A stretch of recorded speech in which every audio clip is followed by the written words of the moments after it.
Hello loves and welcome back. So here on the table I have my Emipsal expression sewing machine and it's in the model number 889. So I get a lot of questions about this Emipsal, and this is an old baby. So it's the 2nd of Jan 2025 and I purchased this sometime in April 2022, and we still have our baby. Here is the manual that comes in the box, right?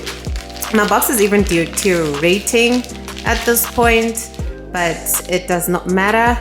Here's the manual, and I want us to just literally go through the machine, okay, parts diagram again. So what I'm gonna do is I'm gonna ask you guys to flip over to page 5, okay, of the parts diagram, right? Here it is labeled parts diagram, and this is on the old manual, okay? Please do be careful. There might have been upgrades, right?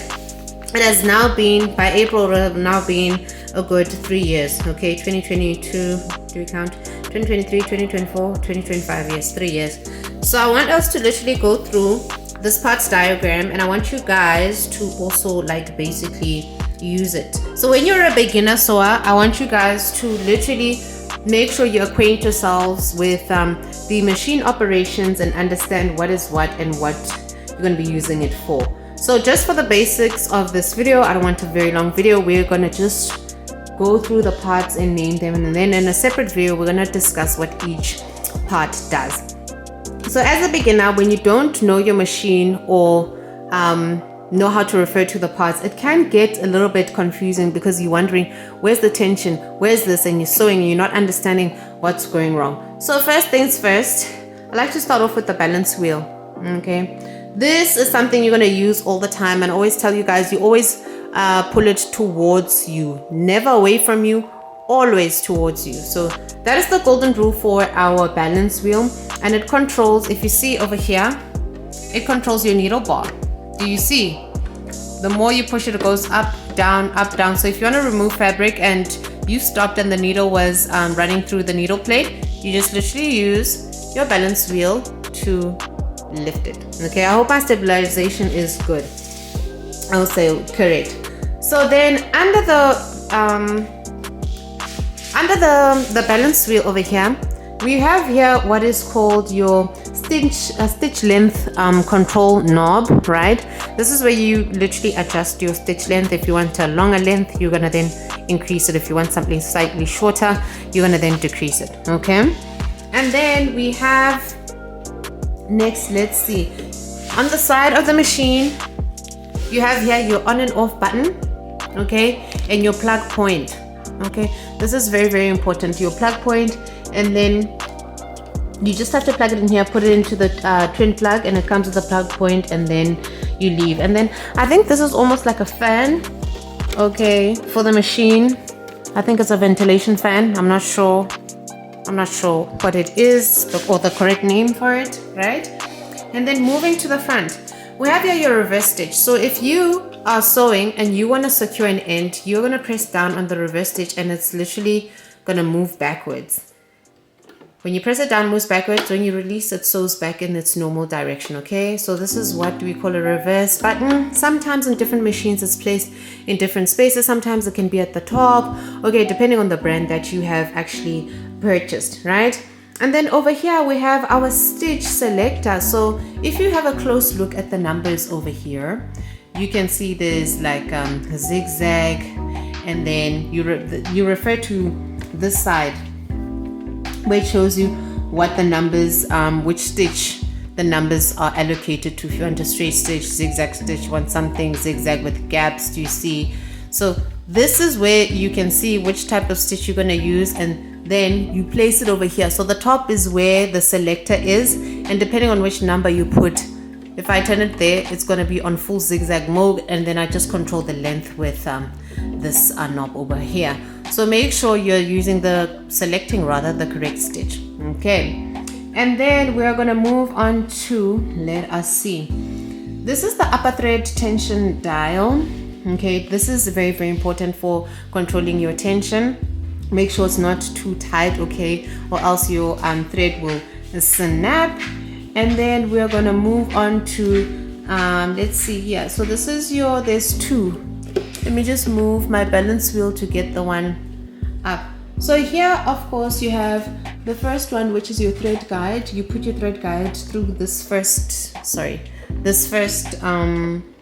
metal piece over here as you are literally preparing your machine for sewing and threading your machine. Then the second one is your take up lever. So this lever moves up and down. Like if I turn my balance wheel, as you guys can see, it goes up, and if you have a look, it's back up. It goes down and comes back up. So that's your take up lever. Over here we have your face plate. This is just the face of the sewing machine, and some sewing machines on the side have like a point where you can cut off your thread, right? And then some have it here in the back.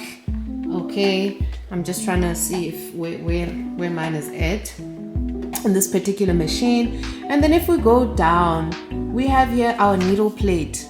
Okay, have a look. So this metal piece here is called your needle plate.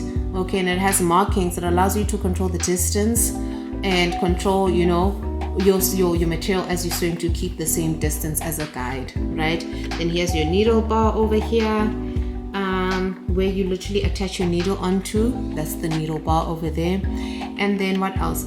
What else do we have over here? If we remove this free arm, holding my camera, it's going to be hard to remove the free arm. There we go. So this is what you call your free arm, right? An extension table, okay? Some call it a free arm. This is your hook cover, okay? Then when you open that hook cover, it exposes this whole unit here, this hook race ring that holds in your bobbin case, okay? And then obviously you put in your bobbin into the bobbin case before sewing, okay? So that is the compartment over there. And then you have a needle clamp at the back here. Oh, here we are. So you have a needle clamp. I just want to turn the machine around. Sorry about that, guys. I'm holding my camera. So you have your needle clamp over here at the back, and I want to make sure. I think this is the mark. I think this is the mark here when you want to like cut off your thread. If I'm mistaken, I'll come back and correct myself. Okay, I just always use like my scissors, but I know every machine has it. Okay, and then over here you have this clip, right? It drops your needle bar. Okay, so this lever over here is a presser foot lever. I think, yeah, this is your presser foot lever, correct? So you just drop it to drop the bar. So you'll lift it, put your material before you sew, and then you drop it when you are about to start sewing. And then over here it has the basic handle, okay, and on the top it has your spool pin, your bobbin winder over here, and then it's got your thread guide over there, okay, your first point, excuse me. So your bobbin winder thread guide. So this is the bobbin winder thread guide when you're busy winding your bobbin, okay. So this is the bobbin winder thread guide. This is our normal thread guide for then threading the machine, okay. So that's basically our parts diagram in a flash. I want you guys to go and learn this, and I love the fact that you can just carry these domestic machines with the handle, okay.